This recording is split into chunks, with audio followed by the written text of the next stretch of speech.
को पुष्ट्याइ र औचित्यता स्पष्ट पार्न लगाउने, प्रस्तावित व्यक्तिलाई आमन्त्रण गरी छलफल गर्ने लगायतका कार्य गरी सुनवाई प्रक्रिया सम्पन्न गर्ने विषयका सम्बन्धमा संसदीय सुनवाई समितिको कार्यविधि 2080 को दफा 15 बमोजिम सचिवालयबाट प्रस्तावित कार्यतालिका परिमार्जन सहित पारित गरिदिनु हुन अनुरोध गर्छु।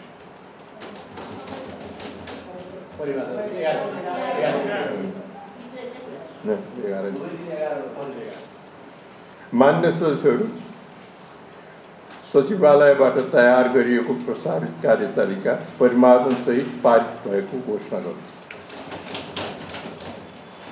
मान्य सदस्यहरू, समितिको आगामी बैठक